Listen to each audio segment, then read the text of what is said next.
Hello chess enthusiasts, my name is Miha and welcome to my chessrealm YouTube channel. So Airthings Masters tournament has ended. In the finals, Magnus Carlsen and Nepomniachtchi, better known as Nepo, were playing. After 5 draws, Magnus Carlsen won the 6th game, and in the 7th game, Nepo simply had to win. And in this game, Nepo had white pieces and he started with e4, c5, knight to f3, e6, d4, c captures on d4, knight recaptures, knight goes to c6, and now knight to c3. So what do we have? We have a Taimano variation of Sicilian defense, characterized by this d7 and e6 pawn structure, so thus preventing bishop from protecting this g4 square. And indeed, in the game, usually white tries with g4, harassing black king. In the game, black continues with queen to c7, bishop goes to e3, and now a6, protecting this b5 square, preventing any unpleasant knight or maybe bishop to b5. And now in the game, white continues with g4, preparing to harass black king on the king side. And now first black trades some material, knight goes to d4, queen recaptures, and now b5, preparing to fianchetto his light square bishop, since black's dark square bishop doesn't have a bright future here on this diagonal. And now white has decided to castle queenside, bishop goes to b7, x-raying this rook on h1. And also preparing at some point rook to c8, harassing white king on the c file. So white immediately removes the king to b1, and now black plays knight to f6, further putting pressure on this pawn on e4. Of course, pawn is twice protected, but still, just in case, white plays f3, further protecting pawn on e4. And maybe here in this position, h6 protecting g5 square, preventing this g5 pawn push. Well, even if white pushes g pawn, then black simply captures, opens h file. This would be maybe a totally good option, but in the game, black has decided not to hesitate, so rook goes to c8, targeting this pawn on c3, and also now this square on c5 is 3 times attacked, so black prepares bishop to c5, trying to grab this bishop on e3. Well, as you can see, all white pawns are here on the light square, so this bishop on e3 is definitely a very valuable piece. So first, white plays g5, attacking knight on f6. Of course, knight can go back to g8, but that would be incredibly passive. So in the game, black plays knight goes to h5. And now white removes queen from d4 to d2.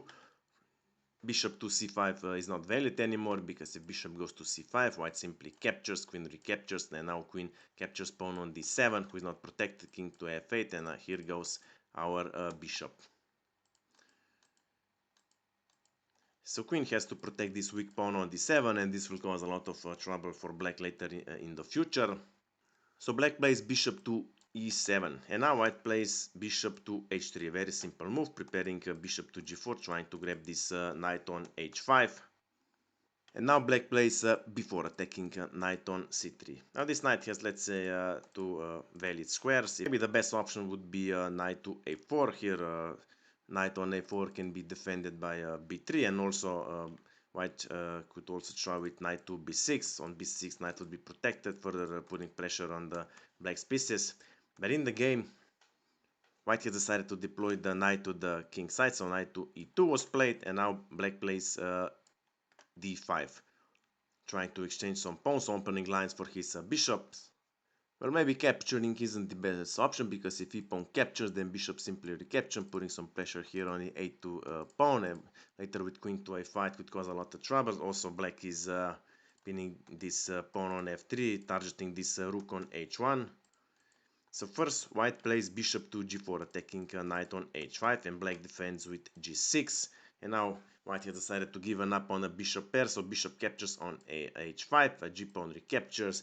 Black now has a bishop pair, but also have a worse pawn structure. And white continues with knight to f4, attacking this pawn on h5. Now there's no point in trying to defend it or maybe move it, because this pawn on d5 is also now multiple times attacked, so this pawn is going to be captured. So black first captures, d-pawn captures on e4, and now knight captures on h5, and now e-pawn captures on f3. Now let's see where we are. Black has additional pawn and a bishop pair, but White's pieces are putting a lot of pressure on the black's uncastled king, so white definitely has some counterplay here. But first black threatens with f2, targeting this rook on h1, and also bishop to d5 again is very unpleasant. Maybe even bishop to e4, targeting this pawn on c2 is quite unpleasant. So first white plays bishop to f4, attacking queen on c7. Now queen has to protect this square on d7, because if queen goes, for example, to a5, simply queen to d7, double attack on king and the bishop. So in the game, black removes the queen to d8, and now white plays queen to e3, discover attack again on queen on the d file. Like we said, queen has to protect this d7 square somehow, because if queen goes, for example, to a5, then we have queen to d4, threatening with queen to d7 and also attacking rook on h8. So in the game, black interferes this d file, bishop goes to d5. Now c4 is not possible because of en passant. As stated before, white's pieces are putting a lot of pressure on the black king, and maybe the best option for white here would be to play queen to e5, attacking rook on h8. After black would remove the rook to g8, then rook from h would go to e1. Now this would put a lot of pressure here on the black king and the queen, and here black would have to be very careful. Not that white is winning, but black does have some moves at his disposal. But if black should play a random move, for example a5, then rook would capture here on d5. Now there would be two ways of recapturing. If queen captures on d5, then we have knight to f6, double attack on king and the queen, and if bishop captures knight, then queen captures queen on d5. Pawn cannot recapture because it's pinned by the rook, so here white is winning. And if, for example, if pawn would capture on d5, we still will have knight to f6, bishop cannot capture because it's pinned by the queen. After king to f8, the only move. First white grabs some material, knight to h7 check, king goes back to e8, and again knight to f6 check, king to f8, and now knight captures rook on g8. After king recaptures, white is simply winning. For example, g6 would be a totally good option. If pawn recaptures, we have queen to e6 check. Now black has a couple of squares, but let's say if king goes to g7, bishop to e5 check. Again, let's see what happens if king goes to h6, rook to g1, threatening with mate on g6. Even if queen defends, we have queen to h3 check, and after bishop to h4, queen captures and it's checkmate. Now this is one variation, but in all others black is lost. Okay, let's go back to our game. In the game, white plays knight to f6 checks. And now black immediately recaptures a pawn capture, but this knight was very strong, so white has just lost an important asset. And now black continues with rook to g8, so black is the first one who takes over the g file, threatening with rook to g2, putting pressure here on a c2 pawn. And maybe here white should definitely try with either bishop to g3, interfering this file, or maybe rook to d2, putting some pressure here on a g2 square. But in the game, white plays rook from h go to e1, first in the series of little blunders, and now black immediately grabs the opportunity. Rook goes to g2, threatening to capture this pawn on c2 somehow, and white responds with queen to a7. Now black is the one who has to be a little careful. For example, if rook from g file captures on c2, then simply we have rook to e6 check. And if bishop captures, we have rook to d8 check, king to d8, and queen to e7 checkmate. If, however, f-pawn captures rook, we have f7 check, king can only go to f8, and bishop to h6 checkmate. And if, for example, rook from c file would capture on c2, that would be a little better. Still, we would have rook to d5 attacking this queen. Of course, queen cannot capture because we have queen to e7 checkmate. But here, black would play rook to b2 check. King would have two options. King should go to a1, not to c1, because after king to c1, rook from g file goes to c1. After king to d1, the only move. Now queen captures on d5 with check, and it's going to be mated the next move.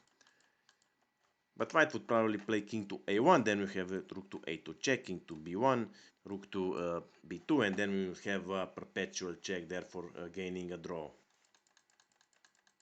So in the game, black plays queen to d7, trying to exchange queens. Of course, if white trades, black has an additional pawn and is definitely winning here. So white plays queen goes to d4. And now black plays rook from c5 goes to c2, preparing this rook to b2. Of course, white could trade queen for two rooks, but with additional pawn, actually black is 2 pawns up, so black would be winning in this variation. So white defends b2 pawn with bishop to c1. And now black, of course, is winning. There are more ways to finish the game. Black plays rook to c1 check. Now white has two options of recapturing this rook. For example, if rook captures rook, then we have bishop to a2 discover attack. King captures bishop, and now queen captures defenseless queen on d4, threatening with checkmate. But even if white defends, we have queen to d5 check. King can only go to a1, queen to a5 checkmate.